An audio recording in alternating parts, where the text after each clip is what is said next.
Hello friends, आज हम discuss करेंगे एलसीएम एंड एचसीएफ यानी कि लघुत्तम समावर्तक और महत्तम समावर्तक। ये देखते हैं लघुत्तम समावर्तक एलसीएम क्या है। वह छोटी से छोटी संख्या जो इन संख्याओं से पूरी तरह विभाजित हो जाए। मतलब कि जो एलसीएम है वह छोटी से छोटी ऐसी संख्या होगी जो कि इन संख्याओं से पूरी तरह से विभाजित हो जाए, यानी कि यहाँ जो भी संख्याएँ होंगी उनसे पूरी तरह विभाजित हो जाए। तो यहाँ मान लीजिए एग्जाम्पल के लिए मैंने 8, 4, 8 और 12 लिया है। तो एलसीएम एक ऐसी संख्या होगी जिसमें इन तीनों से भाग लग जाए। इस तरह एचसीएफ यानी कि महत्तम समावर्तक क्या है, वह बड़ी से बड़ी संख्या जिससे इन संख्याओं में पूरी तरह विभाजित हो जाए। ये संख्या जो भी है वो इनसे पूरी तरह विभाजित हो जाए। तो यहाँ पे एक ऐसी संख्या लेंगे जो जिस संख्या से इन सभी संख्याओं में भाग लग जाए। तो एचसीएफ क्या है, ऐसी बड़ी से बड़ी संख्या, सबसे बड़ी लेनी है जिससे इन सब में भाग लग जाए। और एलसीएम क्या है, ऐसी छोटी से छोटी संख्या लेना है जिसमें इन सब से भाग लग जाए।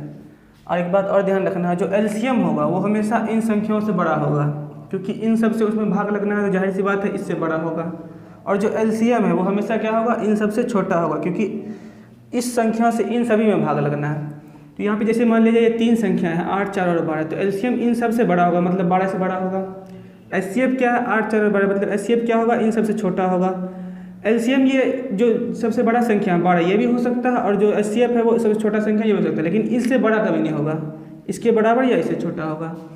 अब देखते हैं, जैसे एलसीएम में कहा क्या किया गया, इन तीनों संख्या से उसमें भाग लगना चाहिए। तो जाहिर सी बात है अगर इन सब से उसमें भाग लेगा तो इन तीनों का मल्टीपल यानी गुणज होगा।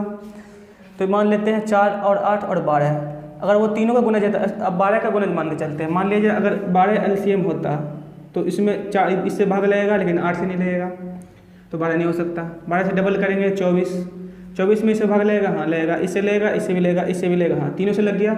और सबसे छोटा यही है, क्योंकि इसका गुणज 12 इससे कम है, लेकिन 12 में तीनों से भाग नहीं लगा, मतलब सबसे छोटा क्या है 24। तो ये सोचने वाली बात होगी। ऐसे इसका एक रूल भी है, रूल हम बाद में देखेंगे। ये समझने वाली बात थी कि इसका एलसीएम कितना है, 24 है। ऐसे डायरेक्टली हम बता सकते हैं बिना कुछ सॉल्व किए भी। जैसे एचसीएफ की बात करेंगे तो वो बड़ी से बड़ी संख्या ना, जिससे इन तीनों में भाग लग जाए। तो वो बड़ी से बड़ी क्या संख्या हो सकती है, सबसे कम 4 है, मतलब 4 से नीचे ही होगा जब भी होगा। तो 4 से इन तीनों में भाग लगता है, इसमें भी लगता है, इसमें भी लगता है, इसमें लगता है, मतलब इसका एचसीएफ 4 होगा। हम डायरेक्टली बोल सकते हैं, अगर कुछ सिंपल है तो उसको हम डायरेक्टली बोल सकते हैं। इसका वैसे इसका मेथड क्या होता है, एक मेथड है गुणनखंड विधि द्वारा। सबसे पहले क्या करेंगे, इसका गुणनखंड यानी कि फैक्टर करेंगे।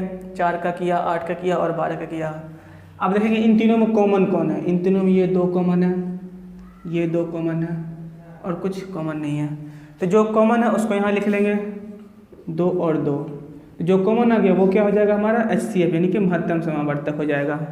और एलसीएम कैसे लिखते हैं, जो कॉमन आ गया उसको लिख लेंगे, और जो बच गया, यहाँ 2 बच गया और यहाँ 3 बच गया, सबको लिख लेंगे। तो ये कितना हो गया 24 यानी कि 24।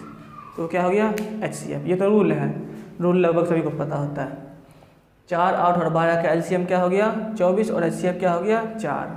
लेकिन समझने वाली बात ये थी कि जो हमारा एलसीएम होगा वो इन सभी संख्याओं से बड़ा होगा, और जो एचसीएफ होगा इन सभी संख्याओं से छोटा होगा। इस तरह से हम ऑप्शन को एलिमिनेट कर सकते हैं। मान लीजिए एग्जाम में ऐसे क्वेश्चन दिया है और ऑप्शन ऐसा है कि एचसीएफ पूछ रहा है और 3 संख्याएँ जो है इनमें जो सबसे छोटी है उनसे बड़ी है। जैसे कि मान लीजिए 3 ऑप्शन दे दिया, ए में दे दिया 5, बी में दे दिया 7, सी में दे दिया 8 और डी में दे दिया 4। तो इसमें पॉसिबल एक ही पॉसिबल हो सकता है 4, तो 4 आंसर हो जाएगा। तो इस तरह से हम समझ सकते हैं। इस तरह एचसीएफ में है तो इन सबसे बड़ा ही होगा, या सबसे बड़ा कौन है 12, इसके बराबर हो सकता है। तो इस तरह से हम इसको ईजिली समझ सकते हैं। एलसीएम और एचसीएफ का फुल फॉर्म क्या होता है, तो least common factor, least common multiple. और एचसीएफ क्या होता है, हाईएस्ट कॉमन फैक्टर। लीस्ट मतलब सबसे छोटा, कॉमन इन सब में कॉमन क्या है मल्टीपल। सबसे कॉमन मल्टीपल होना चाहिए किनका, इन तीनों का, तो वो क्या हो जाएगा एलसीएम हो जाएगा। हाईएस्ट मतलब सबसे बड़ा कॉमन फैक्टर होना चाहिए, यहाँ फैक्टर कर दिया गया। इनमें कॉमन क्या है, ये 4 है, हाईएस्ट 4 ही है, उससे ज़्यादा कॉमन कुछ नहीं हो सकता, तो वो क्या हो जाएगा एचसीएफ। तो ये समझने वाली बात थी।